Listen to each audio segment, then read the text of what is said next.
we are going to start off by introducing our panelists, and then we're going to get into a series of questions where we're just going to ask you all to tell us about your background and sort of how you got to the career that you're in today. Okay, so I will start off. I'm going to introduce Kuda Chabanda. She is Vice President of Data Sciences and Analytics at the Hartford Insurance Company. In that role, she serves as a member of the senior leadership team for global specialty business. She leads teams of data scientists, engineers. She joined the Hartford in 2018. Prior to that, she was a manager with the advanced analytics arm of PwC's actuarial sciences. Kuda also serves as an actuarial analyst at Verisk. She got her Bachelor's of Science in Actuarial Science from St. John's University, where she graduated summa cum laude and is a fellow of the Casualty Actuarial Society. She also served as a board of director member for the CAS from 2019 to 2022. She recently graduated with an executive MBA from Columbia University. Kuda lives in Brooklyn, New York, and was born and raised in Zimbabwe. All right, thank you, Davithia. So, hi everyone. That's a little bit of a long introduction into my background and where I'm from. I think the first thing that I would want everybody to know is that for me, math was always my favorite subject at school, right? So as you heard, I was born and raised in Zimbabwe, and our education system is a little bit different from the American education system. In particular, it forces you to choose a lane early on in your careers, which I actually think is not a great thing. So I'm more of a fan of introducing young people to many different subjects. But for me, from a young age, I always knew that I wanted to go into the sciences. I always enjoyed my math homework, doing it first. There was something I really enjoyed about doing my homework and knowing whether it was right or not, right? Which I felt like I couldn't get in any other subject. And so when I was in high school, in my country, if you're good at the sciences, you sort of become a doctor. That's what everybody does. And so I knew I didn't want to be a doctor, but I didn't know what else I wanted to do. And so I wrote my SATs with the intention of coming to the US because I knew the US had an education system that allowed you to explore many different careers. And so after my SATs, my alma mater, St. John's, wrote to me and said, hey, we think you should study actuarial science. And I had no idea what that was, but I knew it wasn't medicine and it involved math. And so I was like, okay, cool, let's go do that.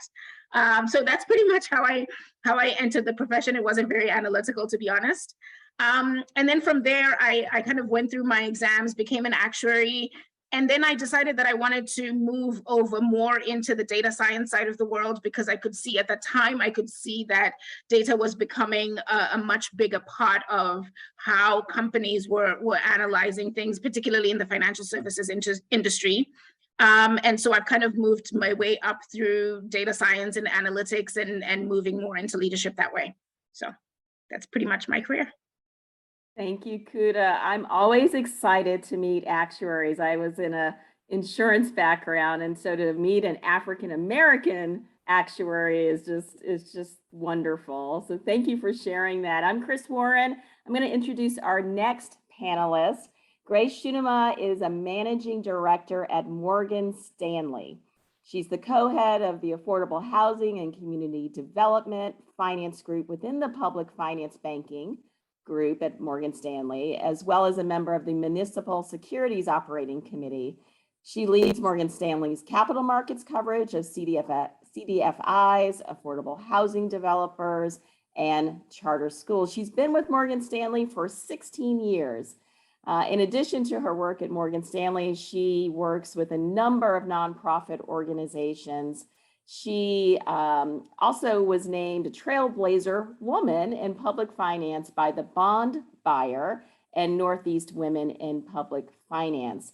She earned her Bachelor's of Arts at Dartmouth, and she earned her MBA at Yale University School of Management. She lives in New York, and we are so thrilled to welcome her to this session, Grace. Welcome. Thank you so much, Chris. And it's a pleasure to be here.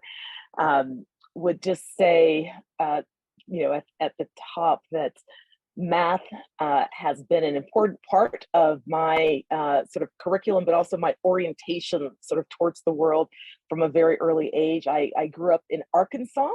I went to public schools in Arkansas and then boarding school at Andover in Boston. That's what then led me to go to Dartmouth, which is in New Hampshire. So sort of living all over the country, but through that line, through those very different types of educational experiences, math has always been a passion. I really do sort of relate to the comment that that Kuda made about the fact that you can know whether you are right or wrong. There is an objectivity and a beauty in math that doesn't necessarily exist in the social sciences. That said, I actually was a government and philosophy major in college. I strayed a bit from my from that line. And I do think that having sort of a diversity of experiences is important.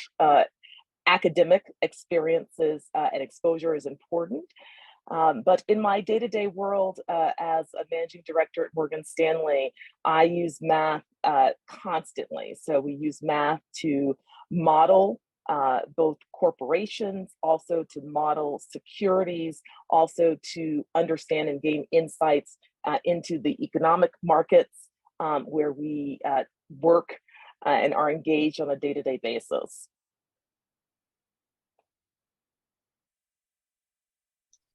Great. Thanks so much for sharing that, Grace, with us. My name is Paula Miles, and I am just thrilled to introduce to you my friend, Renee Horn. Renee has asked for a shortened introduction. She's got pages and pages of accolades and accomplishments.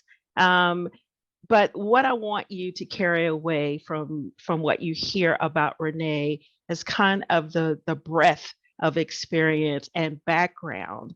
And I think it speaks again to what Grace says, there is not one path to any particular career, and a diversity of experiences, whether they be academic or work or just community involvement, really helps to create the person who you are, and also adds richness to whatever career that you decide to achieve. But a little bit here about Renee.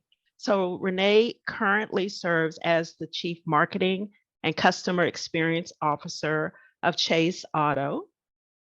And she has been there since about January of 2021.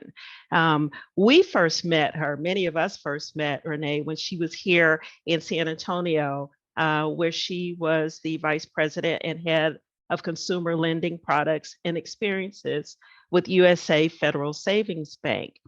And I think in her backpack, and even further back, she's worked for FedEx and for other organizations. And I want you to listen here about what the broadness of her experiences have been. She serves on boards, multiple boards. So there is an investment in the community as well, with ties to her academic and her work background as well. But one of the things I want to say here is that one of the boards she sits on is for Digital Futures Initiative, where she teaches digital citizenship to youth and helps them use technology, digital, and social media for good. Social media for good.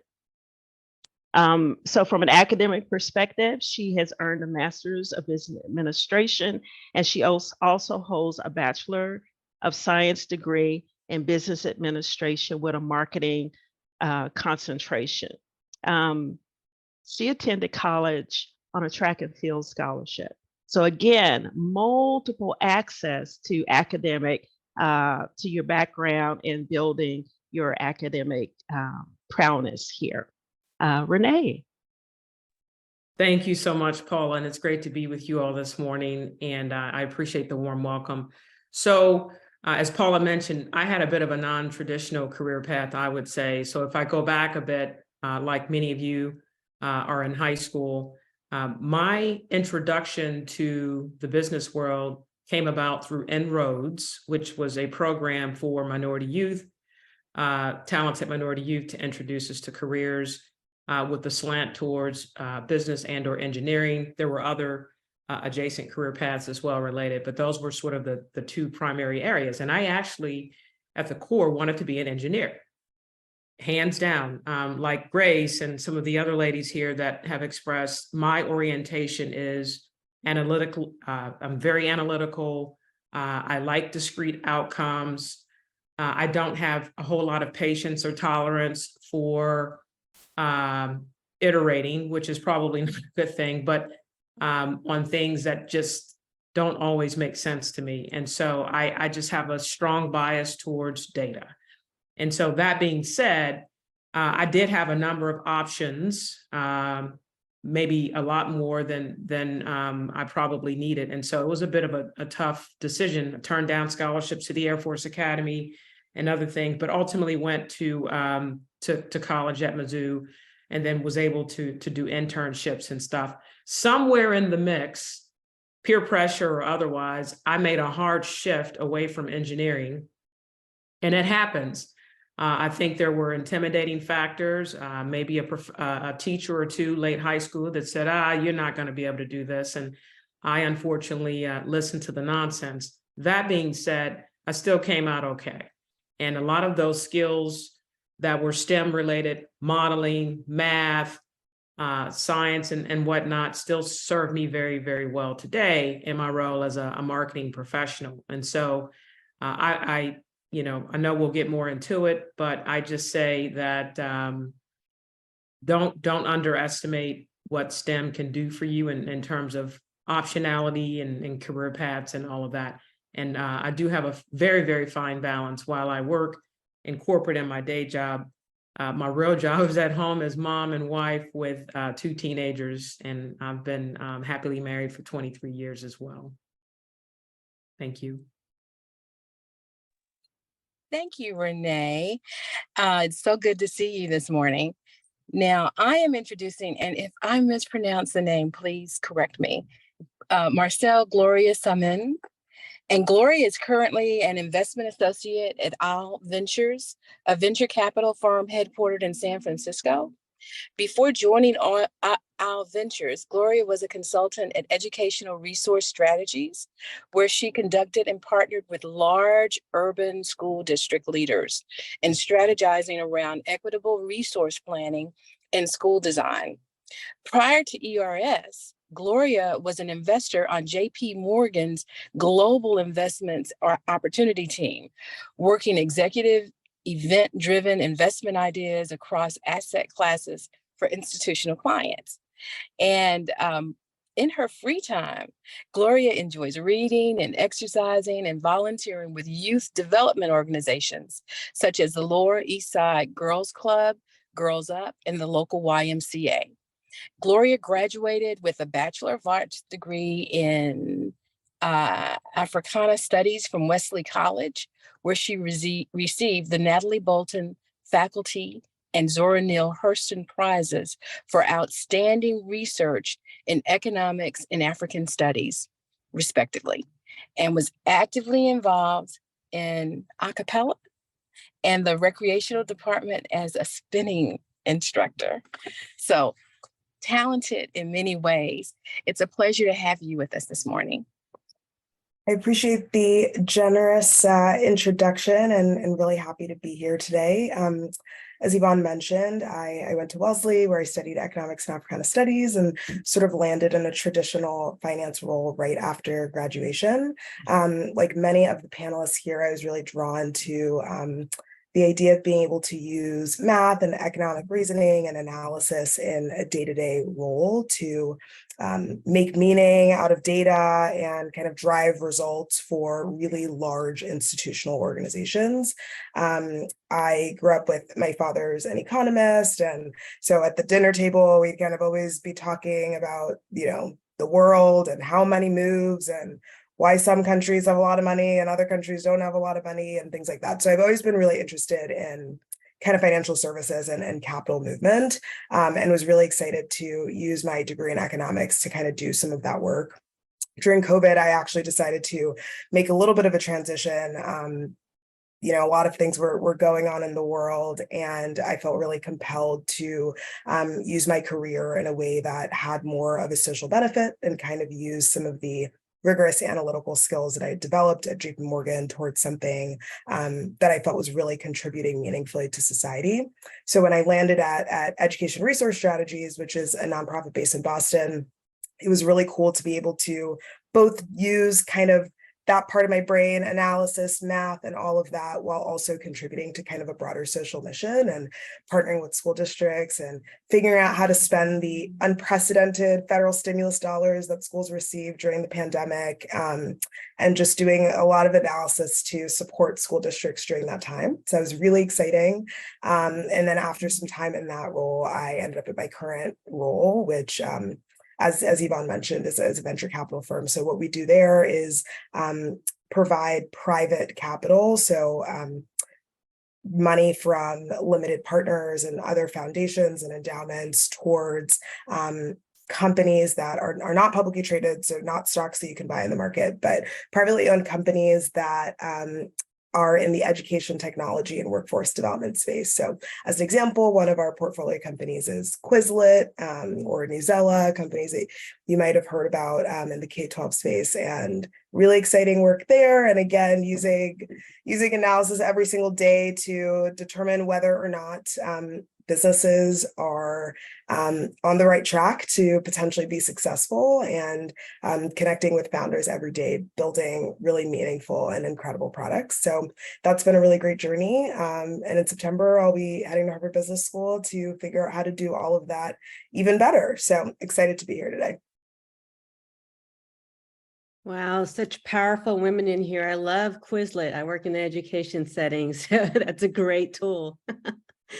So I want to tell the attendees here to jump in with questions at any point, but I'll go ahead and kick off the questions. So whichever panelist wants to start first, but what were some of the obstacles or challenges you face in navigating a career in the financial industry, and what did you do to overcome them?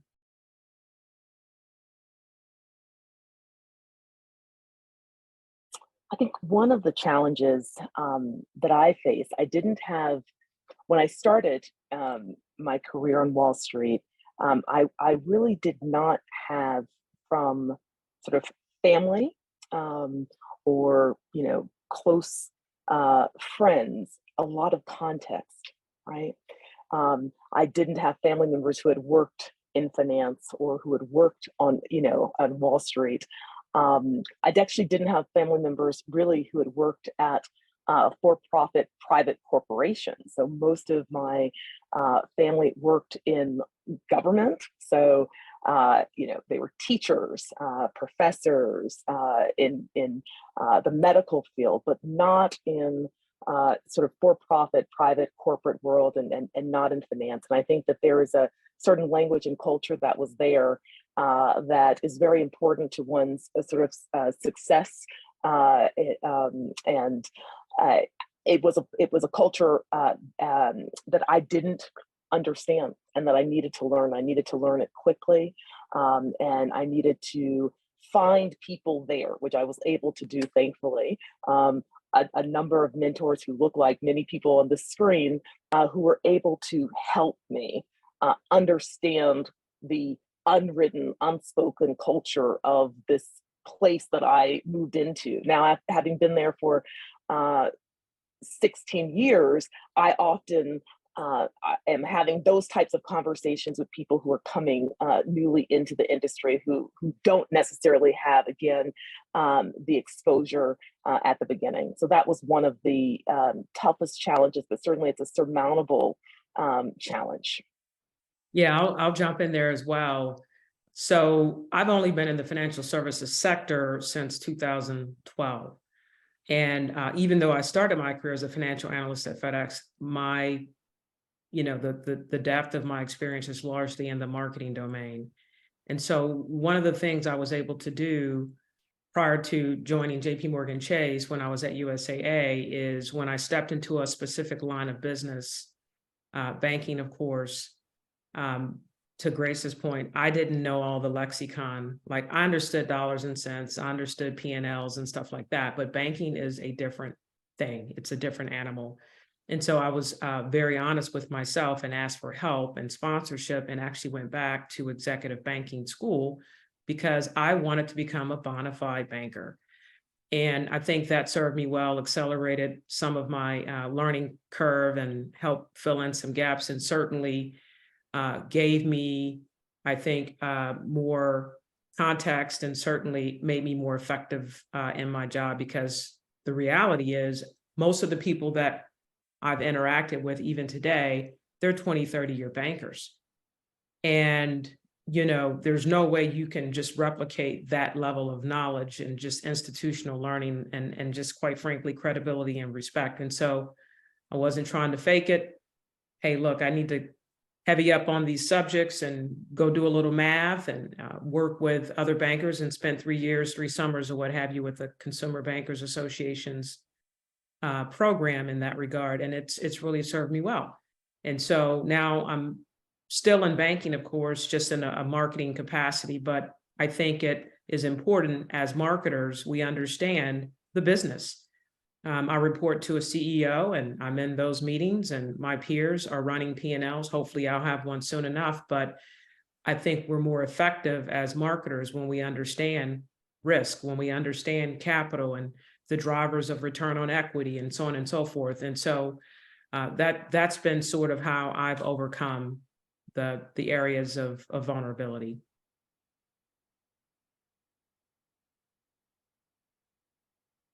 I'm happy to jump in, unless we want to move to another question. No, Gloria, and then Kuda, please jump in next. Happy to jump in.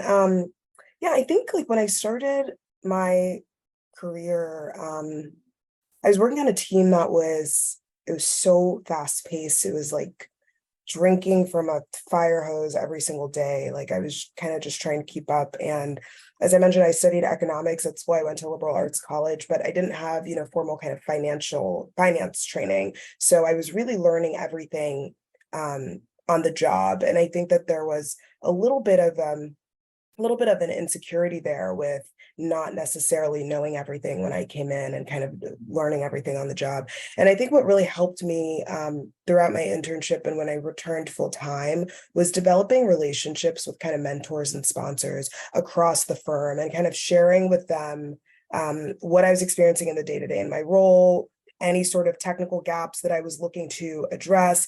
And because of their seniority, they were able to connect me with other folks who, hey, this guy's really great at equity derivatives. Why don't you meet with him every Thursday at 5 and he'll walk you through, everything you need to know to feel technically proficient in your role. And if I hadn't kind of taken the time to develop those relationships from the beginning, they never would have introduced me to the right people who ultimately were able to support me in that ramp up, help me gain the skills that I needed to gain to be excellent at my job, and ultimately kind of build my confidence in the role, which is kind of how you gain success and authority in those spaces, right? So I would just say the importance of identifying early on who those relationships can be, and kind of who the right mentors at an organization are, and sponsors who can name you for an opportunity even when you're not in the room, and really kind of elevate and accelerate your career in that way. Yep. And so for me, I mentioned before that I was born and raised in Zimbabwe. And so a lot of the initial challenges that I had in the industry were cultural, more than technical. And in particular, it was a huge shock for me to enter the workforce and feel like the expectations were that I was not going to be good. So in other words, in my first few months, I would ask a question and people would go, wow, that's actually a really good question. And I would be like, why is that actually a really good question?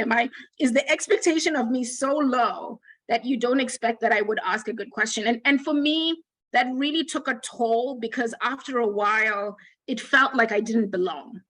And it felt like the industry and everything around me was telling me that I was in the wrong place. And that was tough because where I'm from, I'm the majority, and everybody who's on this call is the majority. And so I'm not used to being in a position where the expectations of me are that I'm going to fail. And I think that really taught me a lot about the importance of having people around you that build you up, because I had always taken it for granted because I'd always had it. And so when I didn't have it, I recognized just how important to success it is to have people around you that can say, hey, you can do this. And so for me, I think a huge part of being successful in this industry is what I call my tribe. So I have, in every job that I've had, I have people that are around my age, around my experience, and are in the same kind of industry, where sometimes we just meet once a month and go for dinner and go, you know, this thing happened to me at work. Like, what was that about? And because there's so many things that will happen in your career, particularly anywhere really, but also in financial services, where you're going to be unsure of yourself and you don't know why your boss said something to you and you don't know why you didn't get a promotion. And having people around you that can help you figure out what's going on in your career and what you should do about it. And the more that their experience mirrors your experience, the more that you can feel validated. And for me, I think feeling validated in this industry is really important, because I spend 95% of my day with people who look nothing like me. And for most people, the idea of me and where I come from and who I am just doesn't make any sense to them. And so finding a tribe of people who are like me and who understand me outside of work has been really critical to my success in the industry, I'd say. I love that. You know, get yourself a tribe, having mentors, do your research in the field that you're in. So those are great. So I love these hindsight questions, and that's the one I have next. So looking back over your career, knowing what you know now, what would you have changed while you were in college? Maybe your major or maybe a minor. So someone just take a stab at that and we'll follow that route. I can go first on that one. So for me, I actually would not have changed my major, even though I ended up transferring what I do. It's related, but it's not exactly the same. And the reason is because I think someone mentioned this earlier. The more varied experiences you can have in your career, I think the better you're going to be, particularly as you move towards leadership. So I think one of the things that I used to put a lot of pressure on myself was, am I studying the right thing? Am I in the right major? And I think for me, as long as you are putting yourself in a position to learn important things, the actual major that you have is not going to be as important as you being open to learning new things and putting yourself in a position to always be challenged. So I actually wouldn't have changed my major. I think I would have spent more time focusing on me becoming a wholesome, educated person rather than what technical area I was in.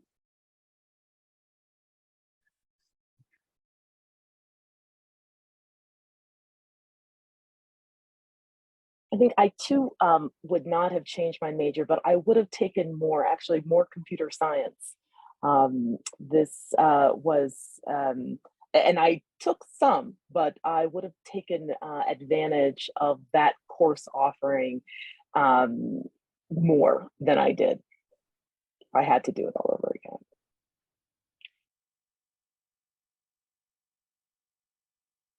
Renee, Gloria, what would you say about that? Well, I think Kuda's points were valid. You know, I've often iterated just in my mind being an athlete and trying to do academics and sorority life and just all the stuff. Fast forward 30 years, part of me says, ooh, I should have just went hardcore finance. But you know what? I'm okay with where I am and sort of how I got here. And to Kuda's point, just being agile and learning. And I just consider myself a lifelong learner, a bit of a corporate athlete, and just as long as you're willing to learn the next thing and recognize when there's something you don't know, ask for help. And by the way, there's no doubt that there are more people who don't look like us probably in financial services than who do. And so a lot of your support will often have to come from a white male or a white female in some cases. And I've learned that to be a great thing too. But there are plenty of us as well in the field, and a lot of us are hidden figures. I don't know if there's necessarily anything specific that I would go back and do differently. Maybe I need, a few more experiences and perspective to feel that way. I feel like, at every turn, I did the best that I could with the information that I had available to me. And I'm like grateful for how everything has worked out. And I think it's important to kind of have that positive view that like things work out as they should.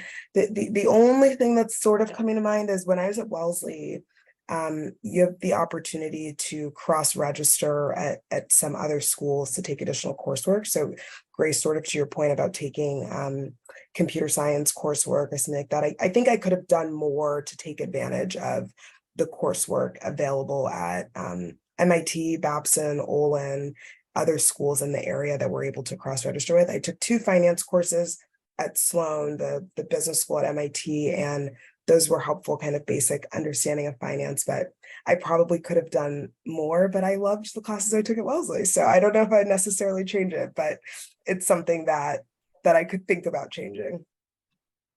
Thank you. So Gloria, we're going to go ahead and stay with you, but some of the things I picked up in that last question is computer science and be open to learning new things. So the next question, as you look forward to the next 5, 10, 15 years, what are some STEM related careers that will be in high demand within the financial industry?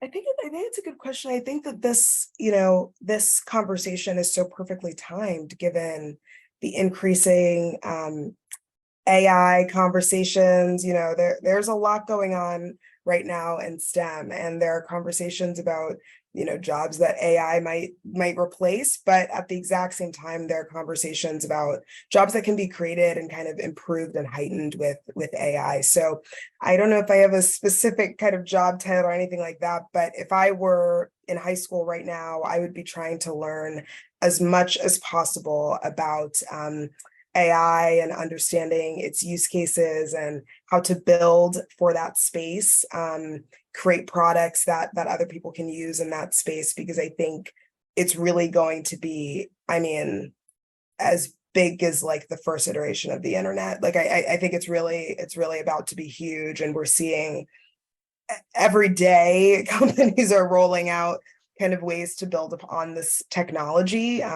So that's something that I myself, for my work now, I've been trying to stay up to date and get really, really smart on what folks are doing. So anything related to AI. I'll toss in a couple if I could, Melissa. So 3 that are hot, and I think they will continue to grow, is number 1, data and analytics, inclusive of machine learning, AI, and a lot of the new emerging technologies related. Data is everything. If I think about marketing as an example, 40 years ago, the era was about who had the best creative and broke through and the hottest commercial and the hook. If I fast forward and think about it today, it's about being more precise, more targeted, more efficient with your spend. And obviously the next big field, I think that will continue to just blow up is digital. Every major corporation, pick your function, is trying to do some type of transformation in terms of digital, whether it's servicing, whether it's operations, whether it's products and services. Digital, I think, is till the end of time. And then the third one I would pick is close to the actuarial science world, which again is another field that continues to evolve. If you think about climate change, whether you're in one camp or another, it doesn't matter. The reality is there are a lot of unpredictable things happening right now. And so risk management is huge, whether it's insurance related, whether it's credit risk related. Look at what's happening in the market right now in terms of unpredictable volatility. Treasury rates that used to move a bip or two are now like up 10 bips, down 10 bips same day. So I know some of you know what I mean, but like risk management risk management is a big deal, and being able to predict or at least have a good idea of whether you're lending money, whether you're predicting how much to reserve for expected losses on vehicles, homes, weather-related events, risk management, digital, and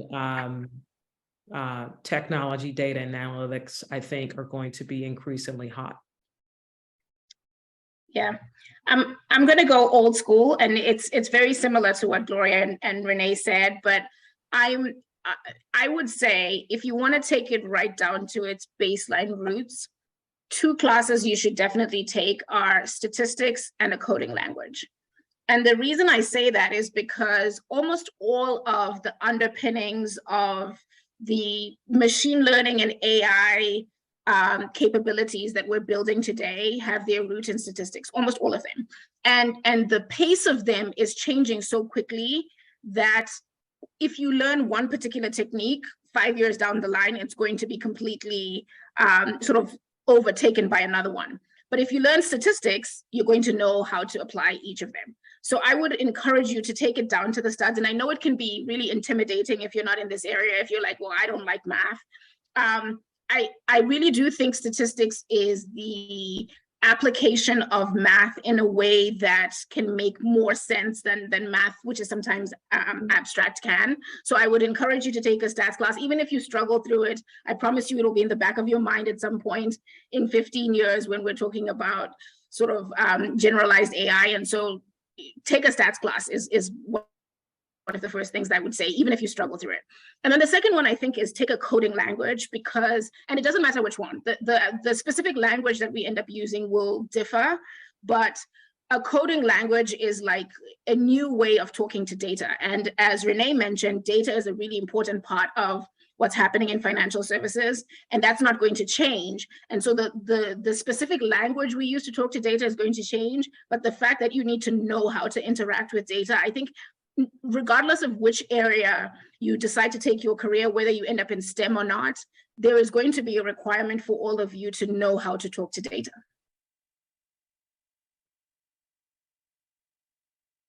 What about that, Grace? You want to add anything to that long list we have so far? Oh, I think I would simply second everything that's on that list, and would say that there's a lot of convergence that's happening. I think it's important to, again, to Kuda's point, the specific programming language will change, right?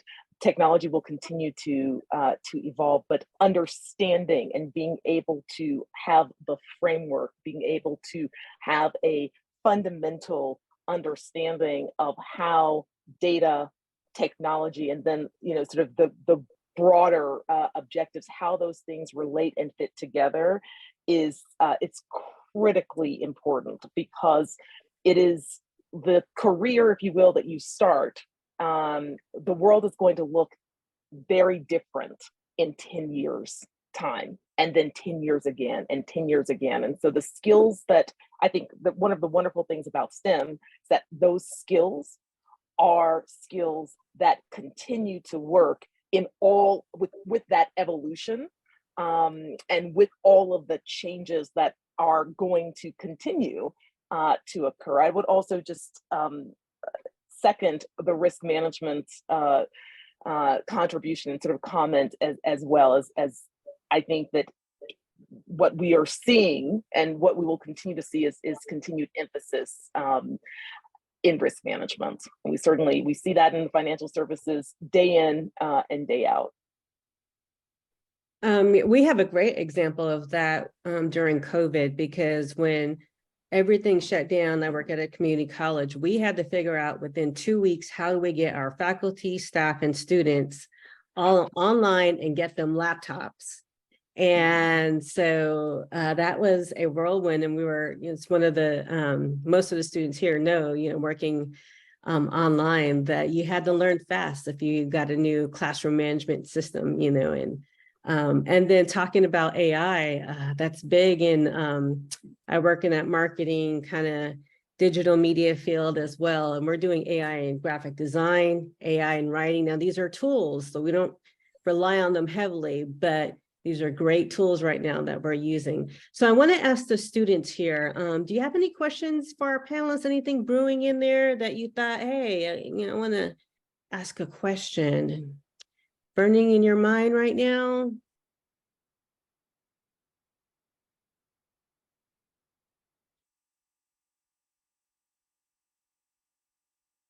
Chris, I know you had a question. While our students are thinking of maybe some questions to ask our panelists, there was an article within the last 48 hours from the Wall Street Journal, and the headline was "Americans are losing faith in college education." And so I'm wondering about your thoughts. The idea is college worth the cost benefit analysis of college. And I know there are certain corporations, particularly some in the tech industry, that have even said, you don't need a college degree. They will train you on the job. Just thoughts from the panelists about the value of college. Be interested in your thoughts for the students. You reach a point in your life where you sort of become your parent, right? And while I like to think of myself as a young person, I feel like I have become my parent. So this is actually something that my parent would say to me. That is not for you.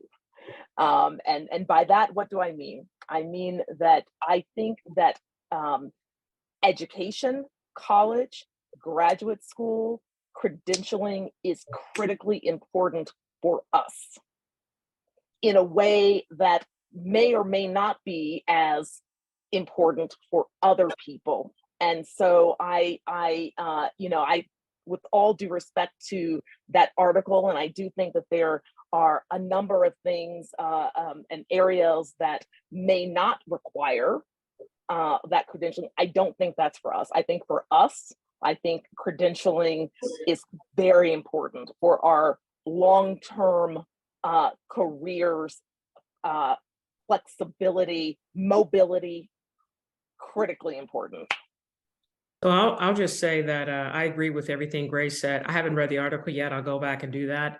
But if we just get to the numbers of it, okay, statistically, there are numerous studies out there. Those that have the education, those that have the advanced degrees over time have higher earnings.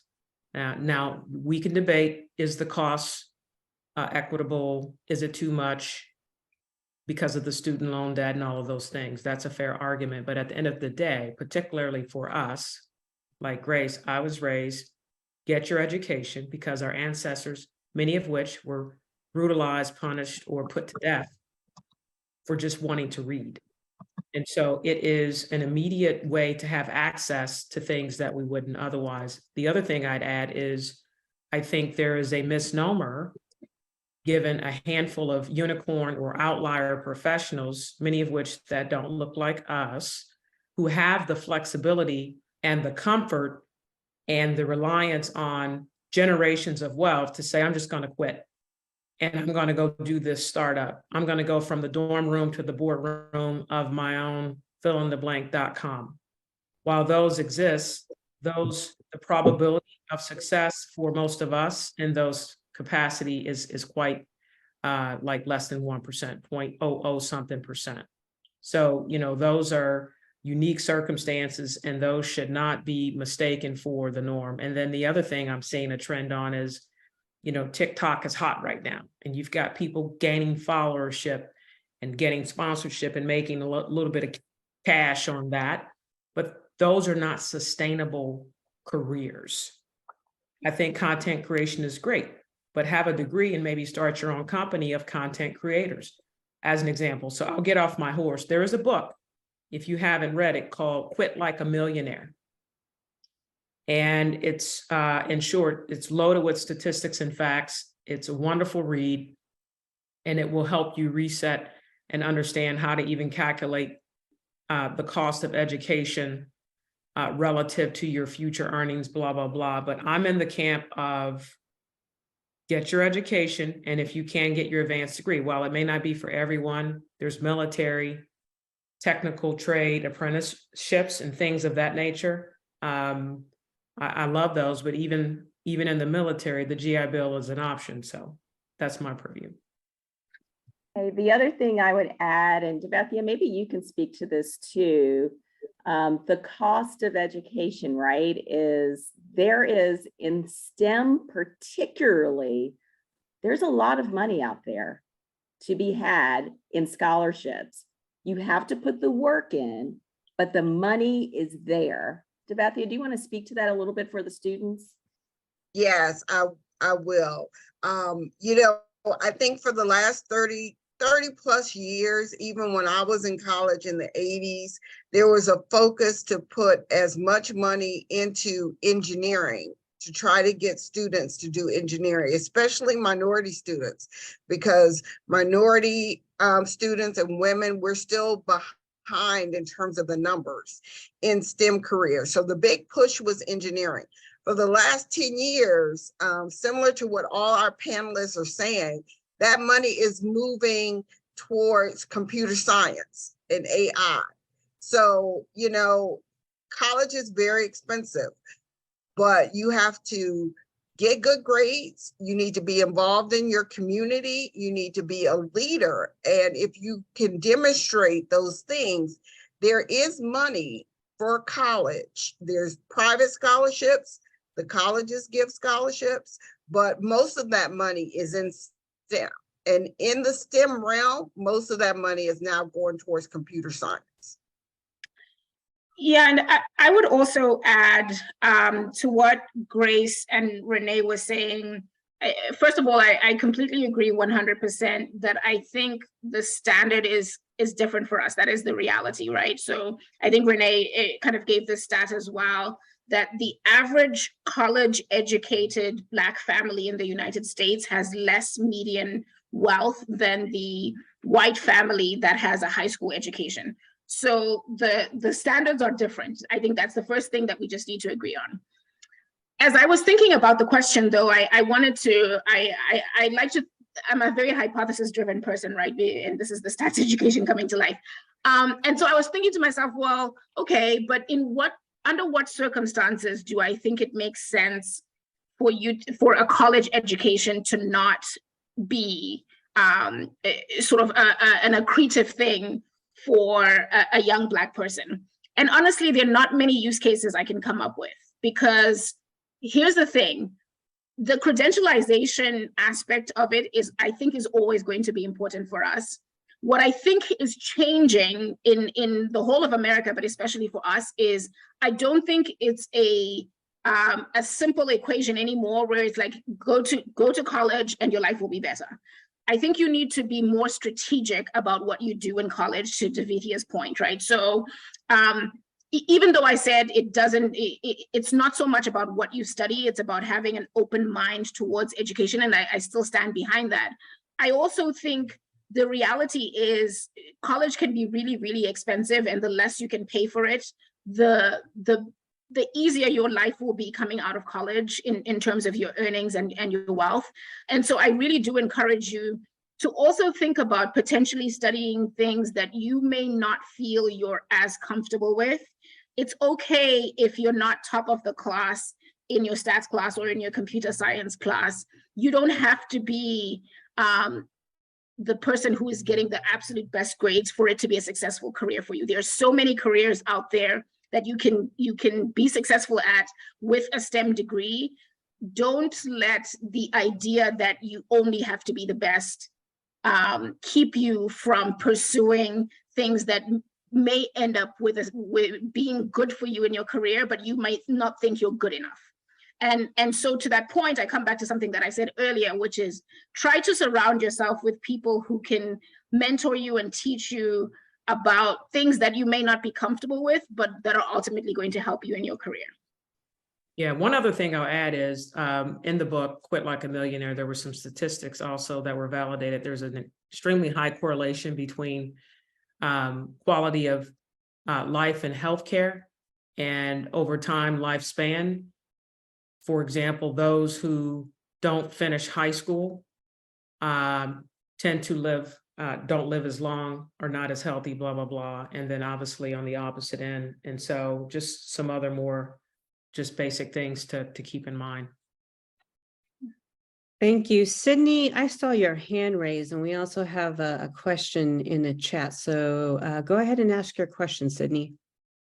Like other than education, like what other steps would like a student need to take to prepare for like a career in the financial industry? Internships, I think, are really important, and great opportunity also for you as a student to explore, right? To understand more of what you do and don't like, what you feel you are drawn toward, and also very important to understand the culture of these institutions. I think one of the things, sort of going back to a question that Melissa asked about what would you do differently, I really did not take advantage of the opportunities to do internships, professional or academic or research internships when I was in high school and, really right through my junior year in college.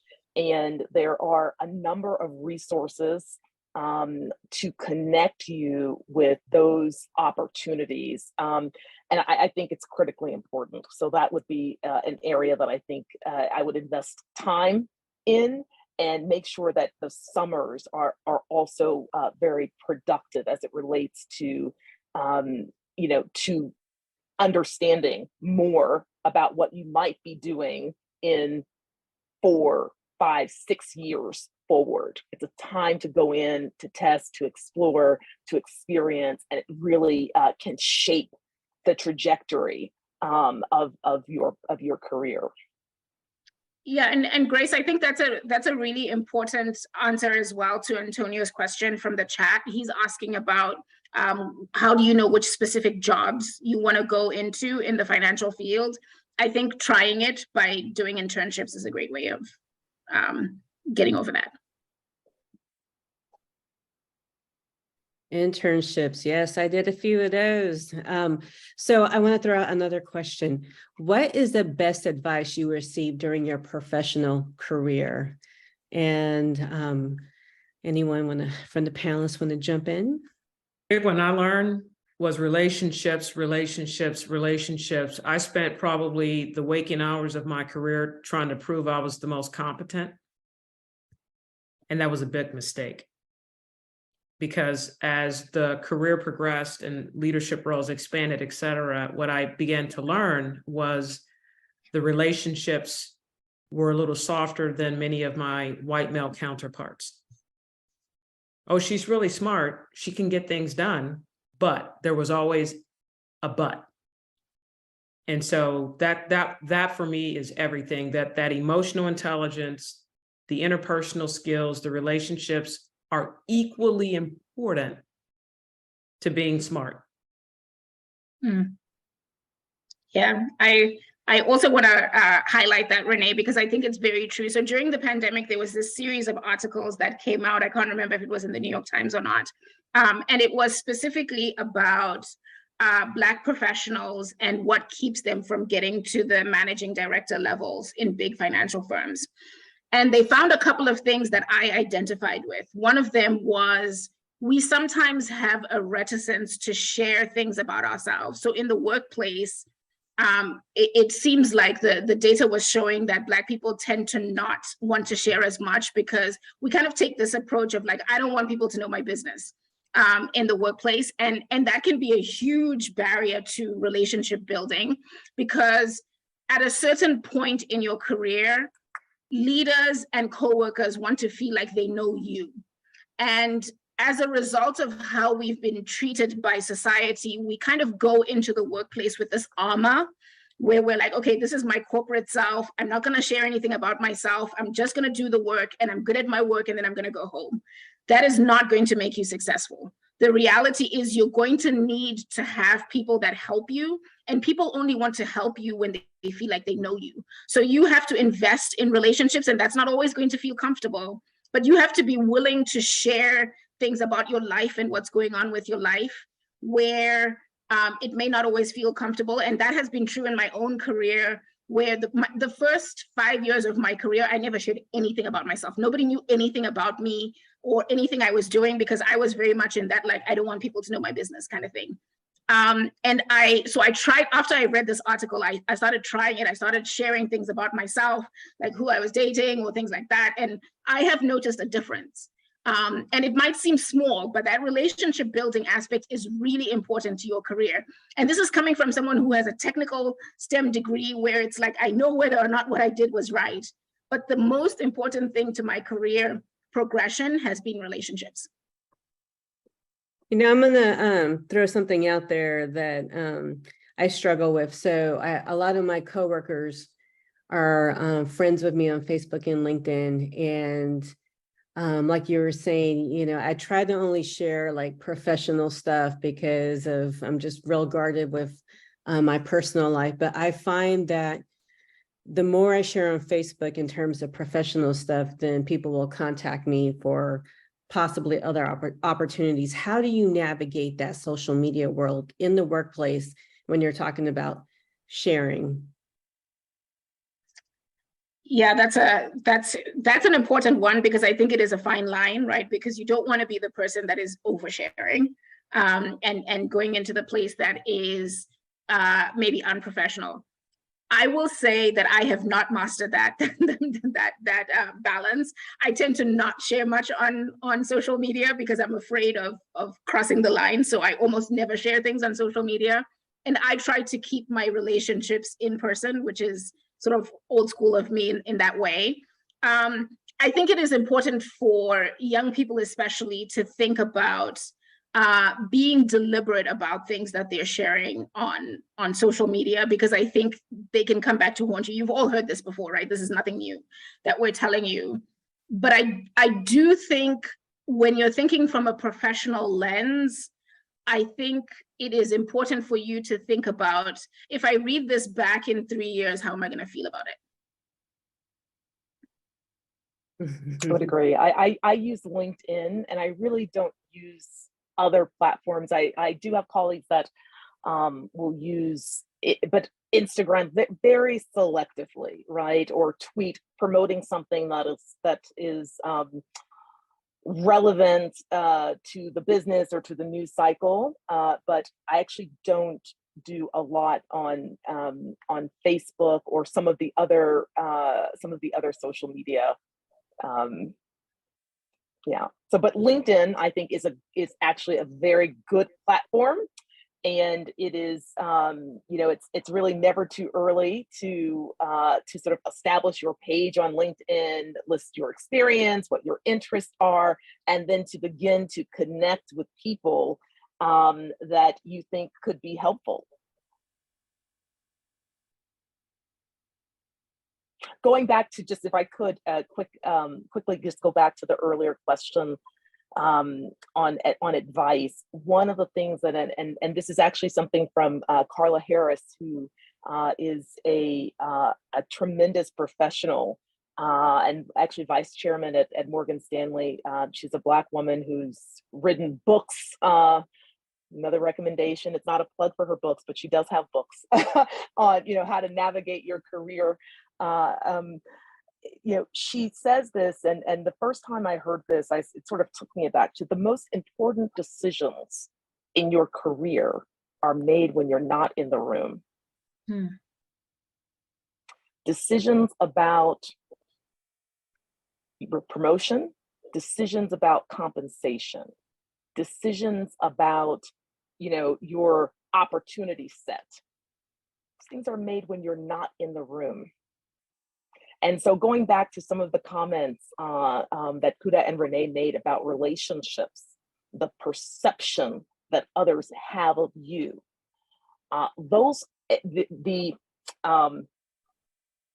sponsors that you have developed, because the sponsors don't come to you, you go to the sponsors. Likewise with mentors, right? You are responsible for managing and driving those relationships. But there are people who will be in a room and this is throughout your career really, who will be making decisions about you. You're not there to represent yourself, to explain yourself. And so it's critically important to build relationships, to be very cognizant of the perception of you, which may or may not match up to the truth or the reality of who you are, but you also got to manage the perception. And that is, it's just critically important. The earlier that you understand that, the better.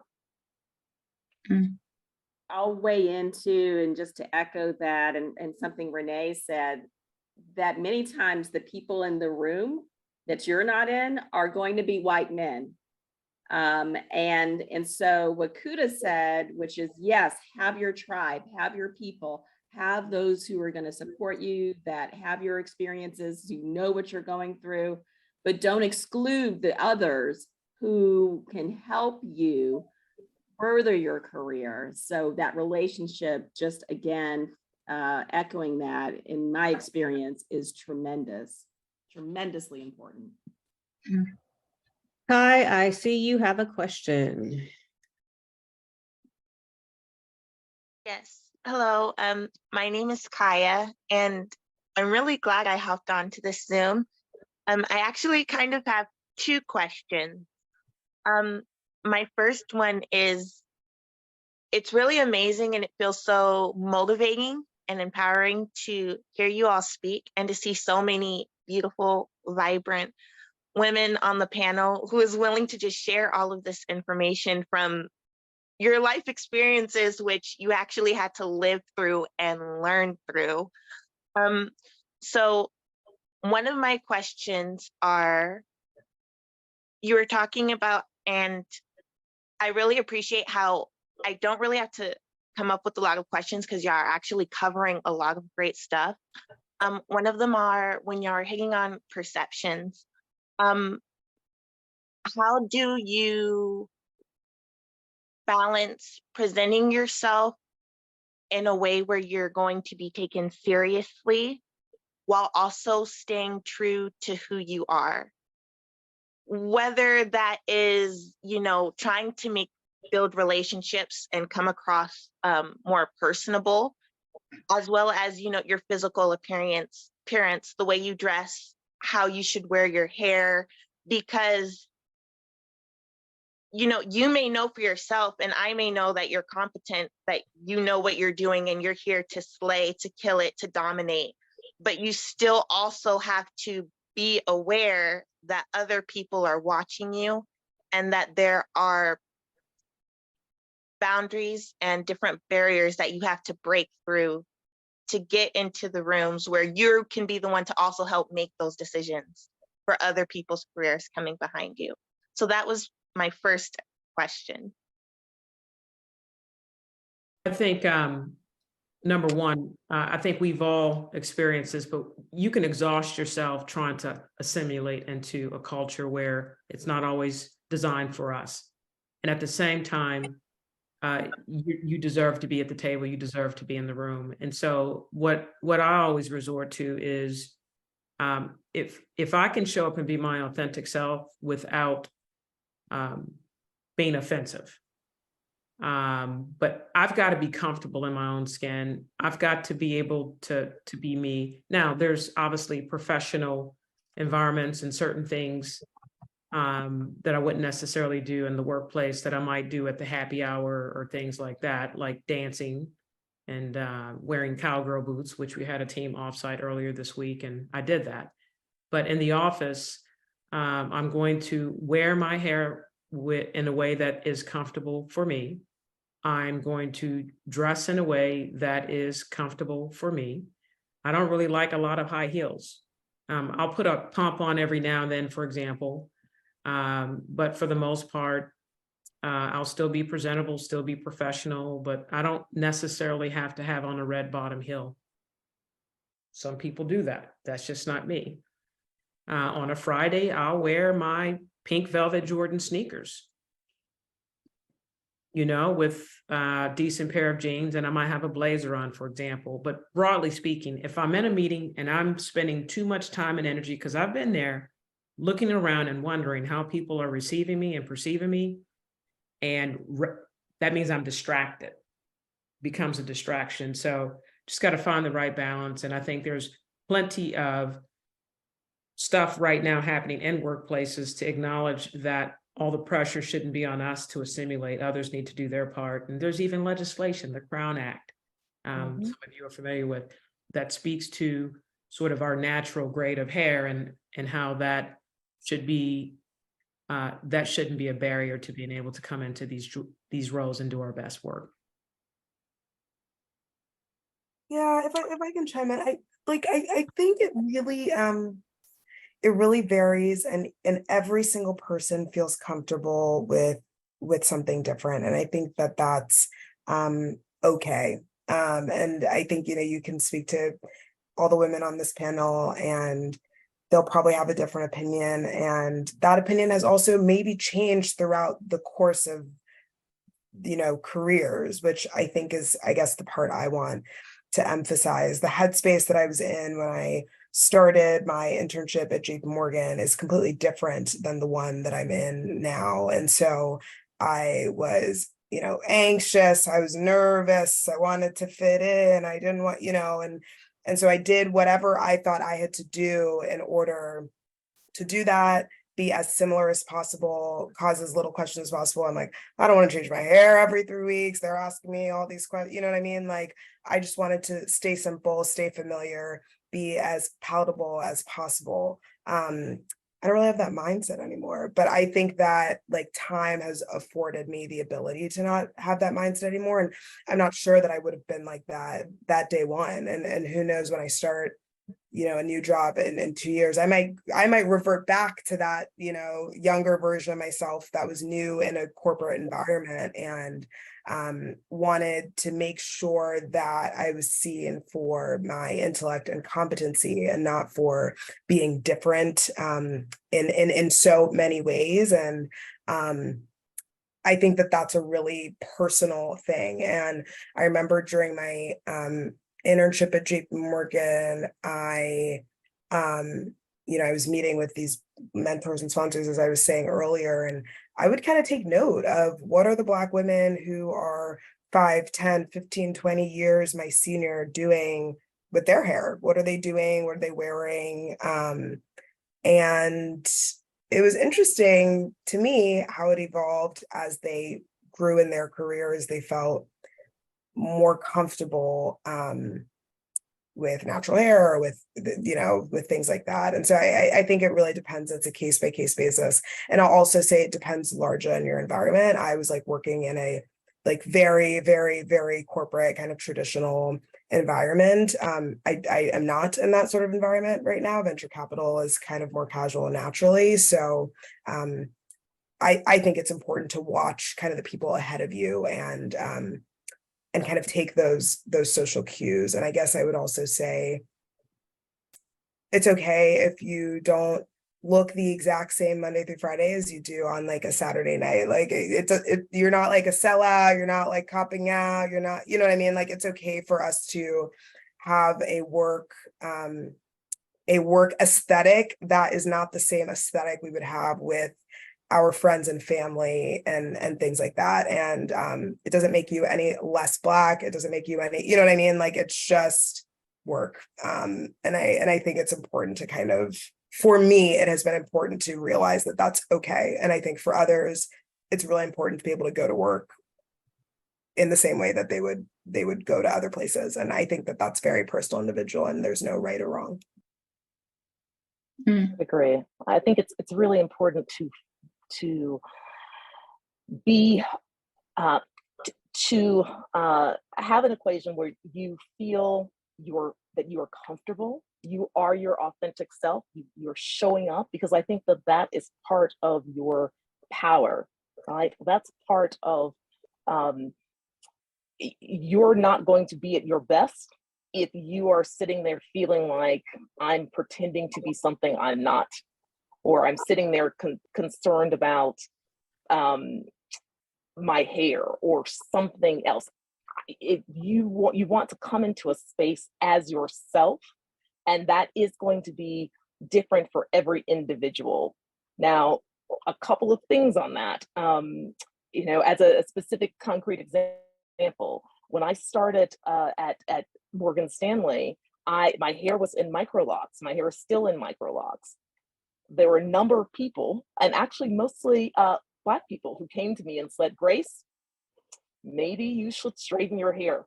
Just, you're an associate, you're on the younger end, don't know how your team is going to take that style," right? And while I respected that input, for me, that was the bridge that was too far. And I said, well, this is me. It's styled in my opinion, in a conservative way. I want to be able to exercise in the morning. I'm traveling all the time. I need a hairstyle that I can do all of that with. And this is it. And so let's see how this goes. And I will tell you that it's been fine, but there was a risk in that, that other people senior to me were trying to alert me to. This is a decision that you're making.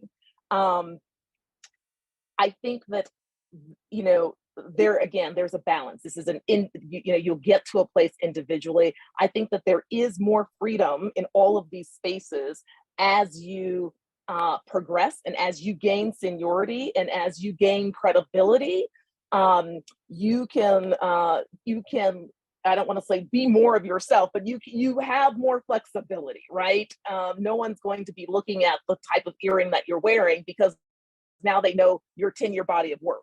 But on day one, when you don't have that 10-year body of work, had I shown up in my weekend wear, that would have been different. And so sometimes it's also for us to figure out what's essential to our authenticity versus what is just a preference.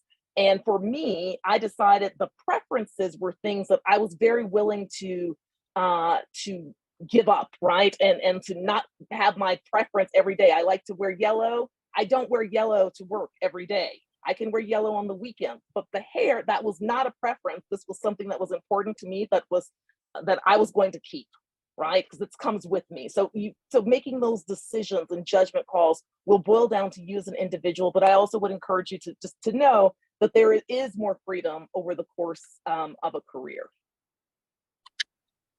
Yeah, and I think what I would add there is there are many things that I feel like we have to pay a Black tax for. This is one of the ones that is really frustrating because it feels like if you are in the corporate world, particularly in financial services as a Black woman, you're having to pay two Black taxes. You're paying a tax for wanting to quote unquote fit in to the corporate world. And then you're also kind of paying an implicit tax where you want to be authentic and you want the Black community to feel like you represent and you're showing up and you're not a sellout, as Gloria had mentioned before. And I think, and my position has changed on this as Gloria's has. I think that the less pressure you can put on yourself about this, the better it will be for you. So if you feel like straightening your hair is going to make you more comfortable, if you feel like wearing it natural is going to make you more comfortable, whatever it is that you feel is going to help you in your corporate journey, I say do that. Like, you have a ton of other things that are pressing down on you in the corporate world, that as little pressure as you can put on yourself in this world by making the decisions that are right for you, I think the better it is going to be. Because I'll tell you, I spent so much time thinking about like this hair thing. I'd read all these articles that talked about how people felt like non-Black people felt as though there was a lack of consistency. If you changed your hair too much, then people wouldn't recognize you. And so I tried to not change my hair too much. And the one time I changed my hair after working at a company for 5 years, one of my coworkers was walking across from me in the hallway and she walked straight past me. And I was like, hey, Dana. She was like, oh my God, Kuda, and I didn't even recognize you. And this was after 5 years of working with her. So at that point I was like, all right, whatever, it doesn't matter what I try. It doesn't matter what rules I follow. People are going to have whatever reaction they're going to have. So I say, do whatever it is that makes you comfortable. You have many, many, many other things that will become issues in your career. So try to put as little pressure as yourself on this one. Hi, did you have another question that you wanted to ask? Yes, thank you so much for those answers. I really appreciate it and took note from a lot of that. I'll carry with me for forever. Um, my last question was, are there any historically African American women that growing up you looked to for encouragement or inspiration or that you admired?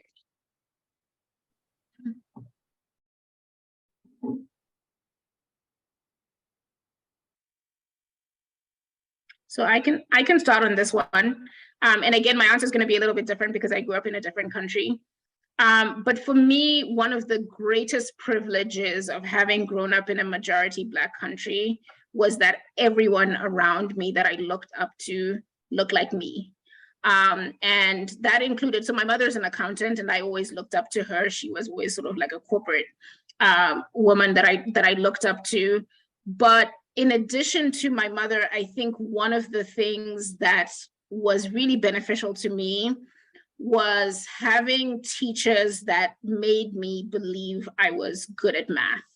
And that I carried with me throughout my education system, throughout my work experience.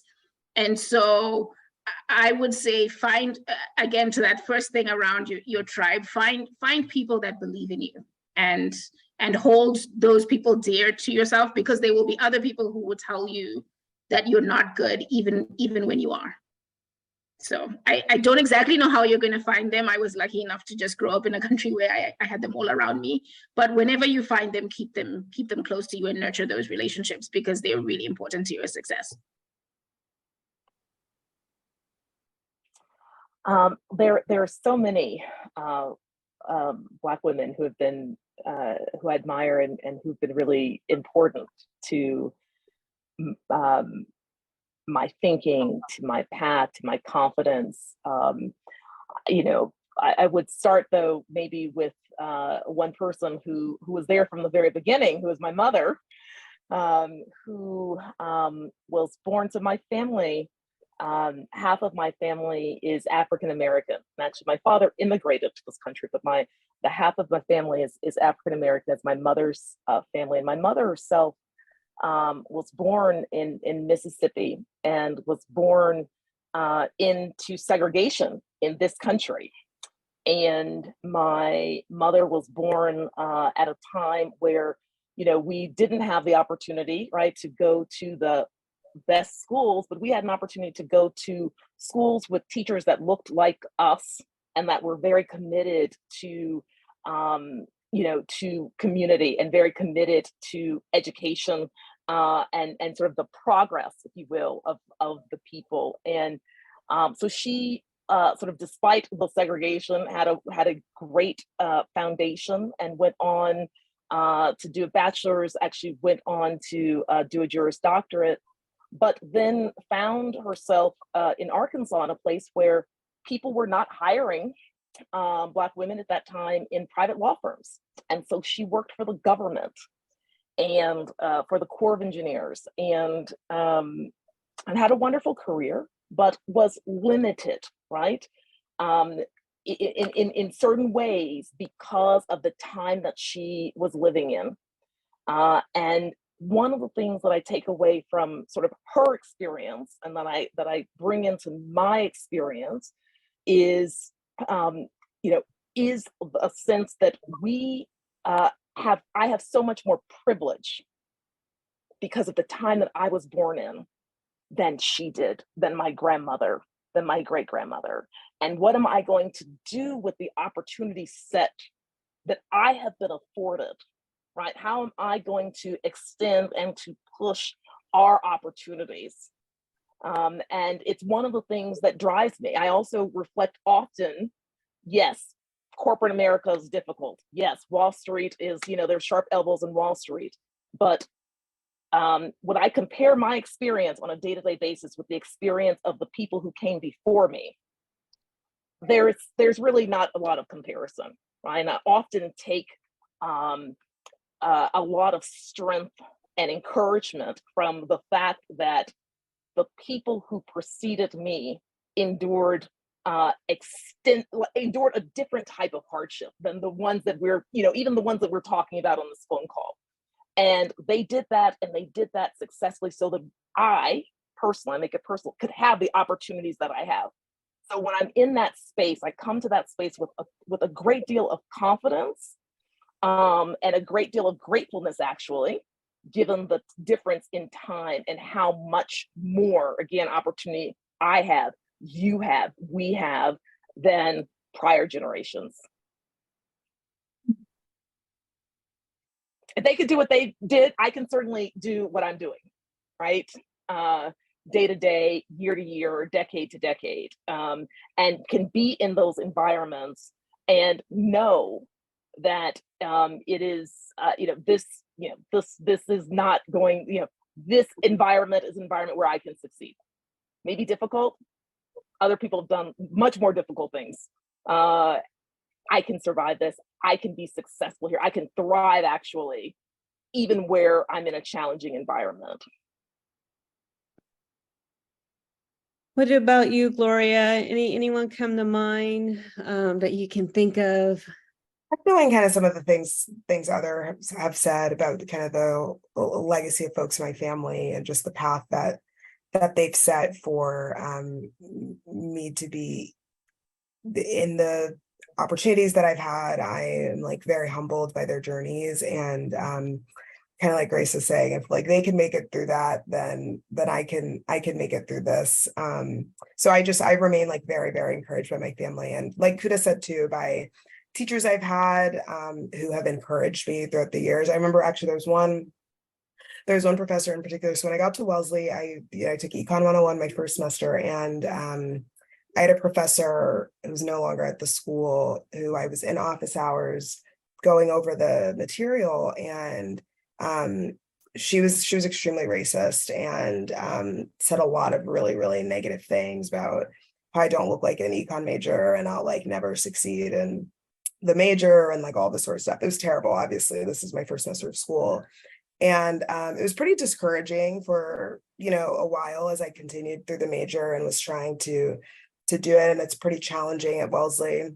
And I had a professor my sophomore spring, so this is now kind of a year and a half later, while I was taking what is infamously known as kind of one of the popular weed out classes to kind of see who's actually going to stick through with the econ major. And I went to her during office hours, and I was like, yeah, I don't know, maybe I just do the Africana studies and I don't do the econ, I'm kind of struggling.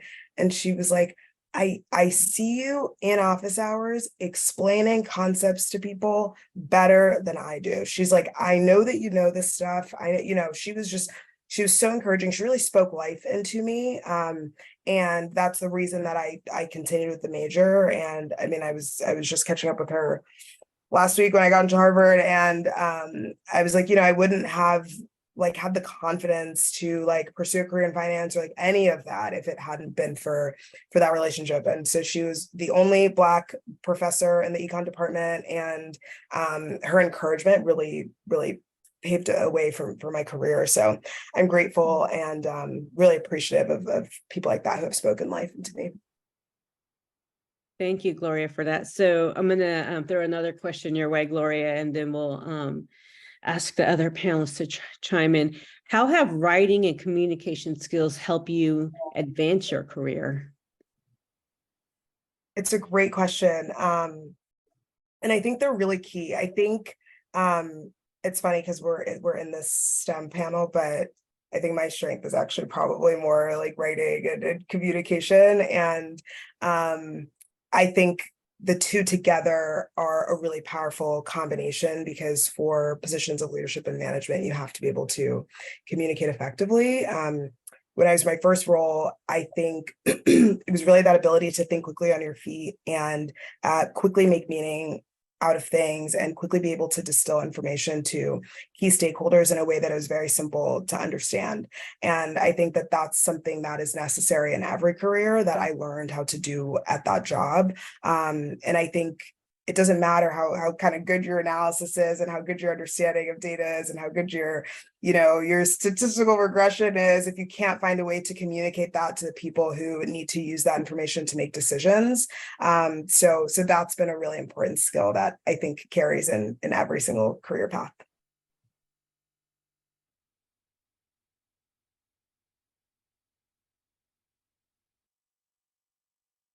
Huda, Grace, any advice on that? Communication, writing skills?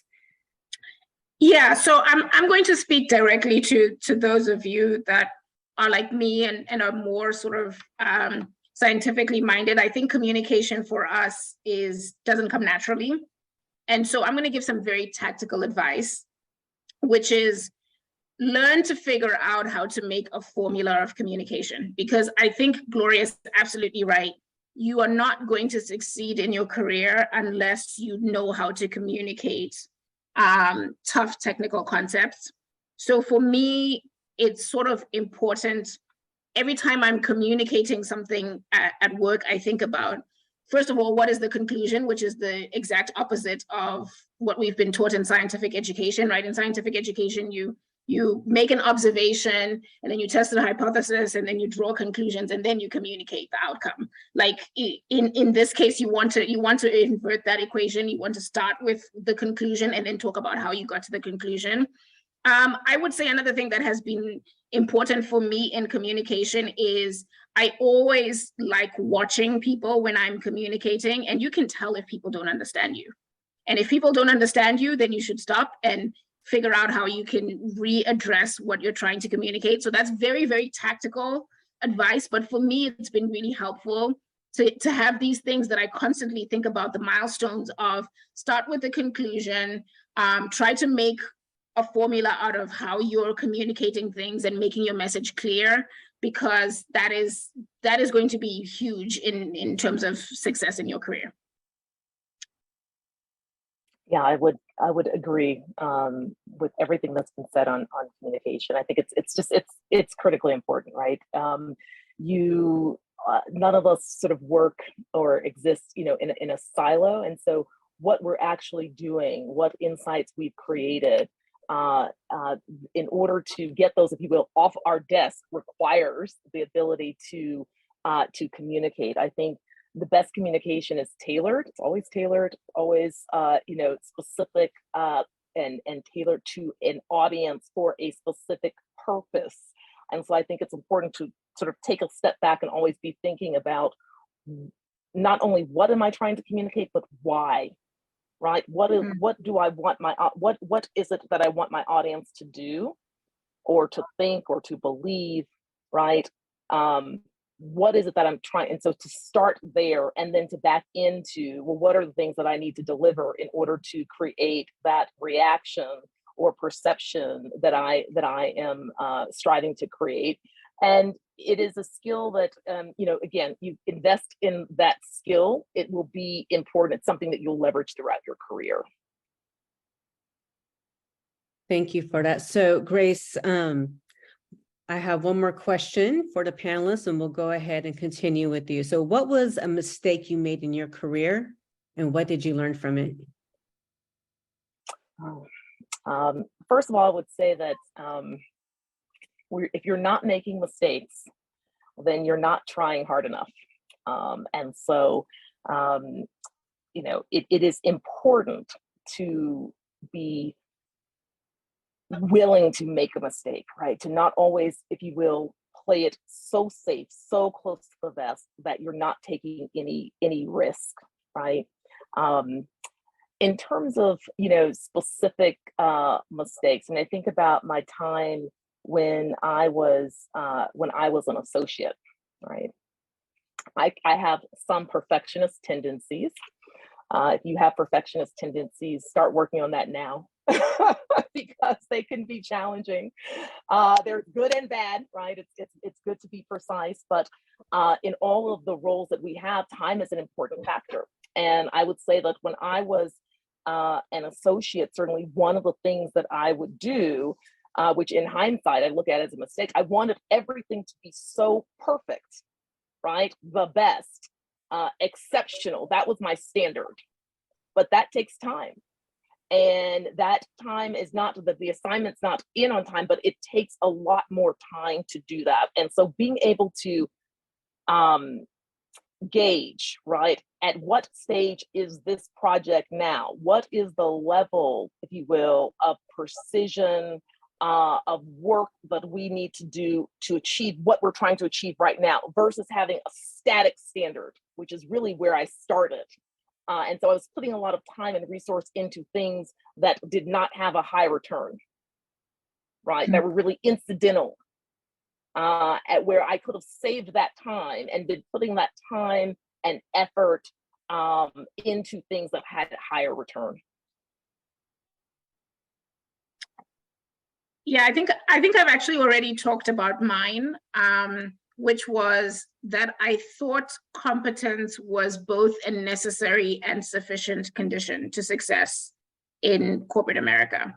And it is a necessary component, but it is not sufficient, right? So you have to be good at your job. There are no two ways about it. You have to learn how to be good at your job. But I neglected relationships and the importance of relationships and the importance of communication and all of that, because I was sort of like, well, I'm a science nerd. I just need to do my job well, and that's the only thing that matters. And once people see how good I am at my job, then they're going to notice me, and then they're going to lift me up. And that was a mistake, I think, because the relationship aspect, the communication aspect, having people know who you are, that is really, really important to your success. And it's also really important to your survival, I would say, in corporate America. Like I think we've all been saying this, right? In many ways, the corporate world was not created to optimize for our success. And so the more people that you can bring onto your side and the more relationships that you can have that will help you along the path, the better it will be for yourself. And so I think investing in relationships in an authentic way, but still investing in relationships, I think is a big part of completing that equation. So. Grace, can you remember a mistake that you made in your career? And what did you learn from it? Oh, I'm sorry, not Grace, it's Gloria. Gloria. The G's were confusing me. And that's so funny because a lot of people call me Grace, actually. There you Kind go. of just randomly, accidentally. Mistake I made earlier in my career,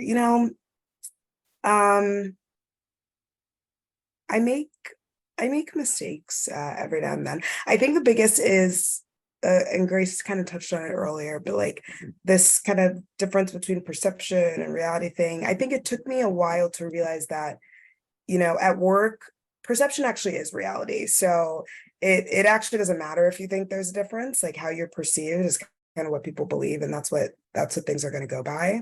And so I wish that I had realized that sooner. The other thing that I think, to be completely frank, I'm still every day working on improving is over communicating with managers and with my colleagues. I think I have had historically a tendency to, I'll figure it out myself. If I just work harder, if I just think about it more, like I'll figure it out. But being able to communicate early and escalate things up and say like, hey, actually, this is taking longer than I thought it would take, or, hey, there's actually this issue with this client and we're going to need to do X, Y, Z. Being able to escalate those things early, I think, is a really important skill.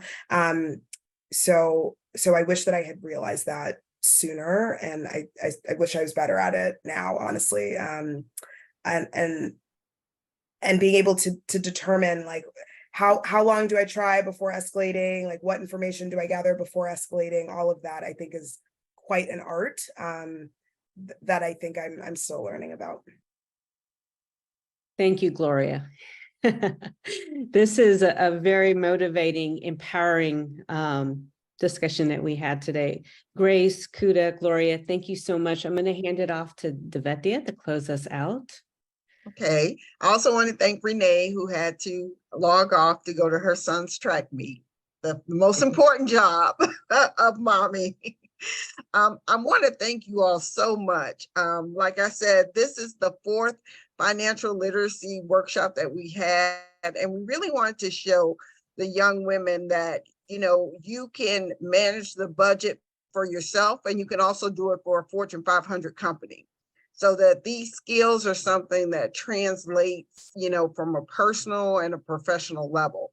So I think we were able to accomplish that today, you know, to give them an idea of, you know, the basic financial literacy that you're learning in high school, you know, you're going to use it in college. You can use it professionally. Think about additional classes that you can take in college to help expand your repertoire. So, because you never know where you may end up in your career. I know I went to law school and I was a lawyer for 20 years, and I'm doing something completely different. But the training that I got allowed me to make that adjustment. So we wanted to be able to show them, you know, at an early age to think outside the box, think of other things you can do with your STEM skills, you know, and not just engineering, not just computer science, but you can do things in the financial industry. So we appreciate your time today, and it's been very impactful for our young students. And we want to thank you again for sharing your experiences with us. Well, thank you. Thank for For you. having us. Thanks for coordinating this. Thank you. All right, it was Have a great wonderful. weekend. All right, have a good weekend, everyone. Thank you, Likewise. students, for joining us.